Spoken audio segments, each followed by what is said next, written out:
You just vaporize them when you vaporize Then them. all you lack is a soundtrack. You just need a soundtrack to follow you at the same Oh, time. God, yes, and there's someone playing the trumpet on there, kneeling down. Perfect. No, I was gonna do that once with Ernestine when she was nominated for an Emmy.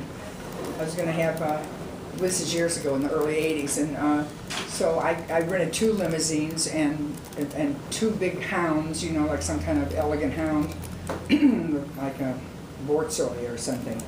And I had a dress made over at Bob Mackey's. I had a dress made, a white beaded 40s gorgeous dress with a black candlestick phone worked into it, beaded. And I had a fur muff, a black fur, fake fur muff. And because when I lost to Cloris Leachman, I'm telling this damn story. I didn't know the camera was on me. Honestly, I didn't know where the camera was because the Academy was mad at me because I came like this with 2. I had my own film crew. Ernestine did, not me, Ernestine, because because she's black, she can blackmail anybody and she got the dress made for free because she has some tape conversation back in those days. So, and I was going to have, the only thing I didn't do that I regretted, I was going to have Vito, the repairman, like running ahead with a trumpet playing, reach out and touch someone. And I said, oh, that'll be too much. And so we had, you know, people driving, and when I came off when I started at the red carpet, Ernestine standing there holds those 2 hounds like an old star, you know. What was I don't know. The fact that you... Oh, so then what happened is I had that muffin. When Cloris won, Ernestine was like, here I sit for 5 hours like this. You know, because the Emmys take so long, and Diana Muldaur was the president of the Academy then, and they sat me right behind her. And I leaned forward and I said, oh, Miss Muldaur, I'm so excited, this is my first Emmys. And she said, yeah, and it may be your last. Really, just cut me down. So I sat there, and this is too long a story to tell, but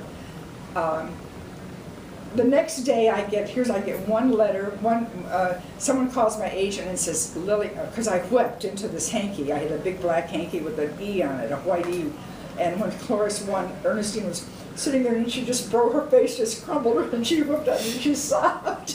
And so someone wrote me and they called my agent, they said, Lily must have been so upset last night. And someone else wrote me a card from CBS actually, and they said, Ernestine, last night you were a vision of dignity and pathos. Nice. You mentioned Vito. Oh, and not my Vito, yeah. No, this was Vito. Vito the repairman was Ernest, just by coincidence, who Ernestine used to hang around with, date, at the phone company. He was a lineman. All right, enough of that. I went right to your Vito. Oh, you did? Yeah. Will you tell us a little about that? Did you know Reba before you did this, or? No, Vito, who's the object of the recent documentary called Vito, is that what you're referring to? No, she was asking about Reba. Oh, Reba, I'm sorry. Well, Reba, I knew casually, you know, first of all, my family's Southern. My mother and brother had lived at one point in Nashville, and my brother still lives there. My mother and dad are both buried there. So I was in Nashville a lot. And I'd see Reba in a restaurant or something every night. She was always very open and upbeat. And then, but when I really became invested in Reba was when I saw her do Annie Get Your Gun on Broadway. And she was spectacular. I mean, she was so alive and so authentic, and I really literally began to weep when she was on stage in about 2 minutes. That's all it took. And for 2 hours, I was impacted that way, and I went backstage and, you know, and carried on, and just like when I got a job on Damages, it's because I ran into the creators at some gallery show, and I just leapt all over them, and then 2 years later, I got a job on the show. So here we 10 years later, I got a job on Reba's show, and so I was just mad for her as a presence. I mean, she just was, and I'd seen her other sitcom, and she's so solid as a personality and as a comedic actress. And so I read the script, and I thought, well, you know, and I liked that it was going back to an old sitcom, you know, a 3-camera, 4-camera live sitcom, and I loved the possibility of the mother and lately I've been playing everybody's mother. I played Lisa Kudrow's mother on Web Therapy, and I played Kenny Powers' mother on Eastbound and Down, which I loved, and I just did a movie. I played Tina Fey's mother. I played McGee's grandmother on NCIS, you know, so you see I'm slipping gracefully into those waning years. How would you describe Mom? Mama, that's what I'm going to say. So I describe her, here's a woman, you know, she's Southern, she's been raised in that culture, with which I'm very familiar, and so she's been she's been through a lot, you know, and she's smart, she's acerbic in some ways, or can be more, and she probably had was a bit lidded, you know, had a little bit of a lid on her in Nashville, which is much more conservative. So even if you're famous, it's still a pretty conservative environment and traditional. And so now I said to the producers, you know, it's like Reba leaves Nashville with 2 kids and ends up in Malibu with 3.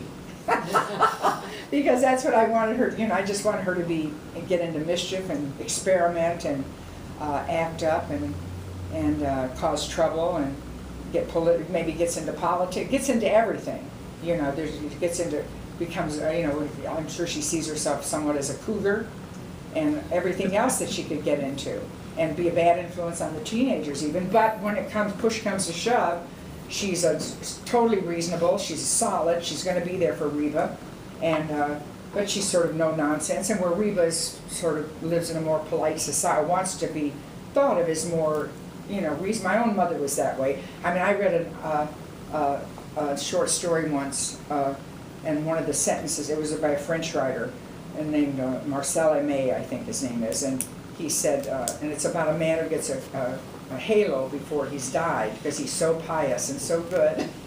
I forget the name of it, the short story, but the narrator in the short story talks about his wife who was just horrified that he had this halo because it made them conspicuous.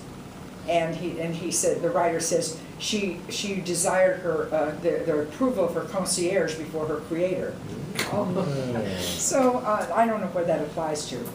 It applies to just being thought of as well, you know, in a community of square people. How upset is Mom going to be when they close all the clinics in Southern California? Yeah, she may have to protest that. I don't know for sure. I'm not sure where she may start just growing it on her own. I don't know what she's going to do yet. And she may decide that, you know, that may lead her to something else deeper and more important. Before they take you away... Heroin. Before they yank you out of the room, HBO will be rerunning Vito.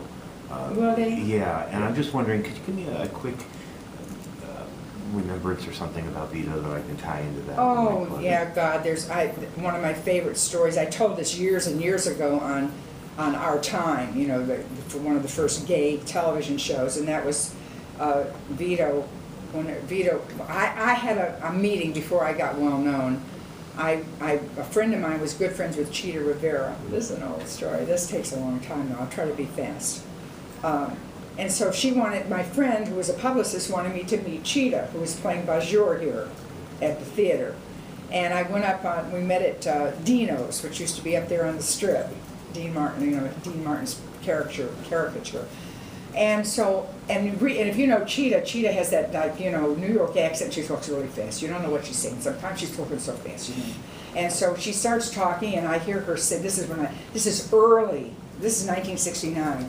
And I was very, you know, rigid politically. So I hear her say, "My boy dancers," and I don't like that right away. That raises my hackles. You know, I kind of tune out.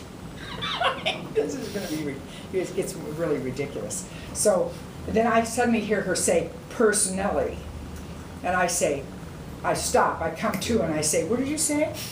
She said, "I don't know. What did I say?" I said, "You just said something. I want to know what I'm being this awful with the Cheetah." And I'm saying, "You said something. I want to know what you meant by that." "I don't know. What did I say?" She's looking at my girlfriend, and she's saying, "I don't know. What did I say? You know, what did I say?" You know, and I said, finally I have to say, "You said purse Nelly." I want to know what that means. And she says, personally, you know, personally, personally. She was saying personally. So I was so embarrassed, but also just thought it was riotously funny. I literally rolled onto the carpet and was so embarrassed for my own self, the way I had just pushed her into a corner, and I was just going to hammer it out of her. So when I got home, I called Vito, and I had to tell him that story, because it was so hilarious. And I never did confess to poor Cheetah the truth of it, you know, that I was such a dope. And so after that, whenever Vito would write me, he'd write personally, you know, I think this, or I think that, or I think the world's going to hell, or whatever he'd say. That's all. That's my favorite story about that. Wow. Thanks, everybody. Thank you. That's all the Thank time you. we got. Thank Oh, you. well, I got way off the subject of Reba.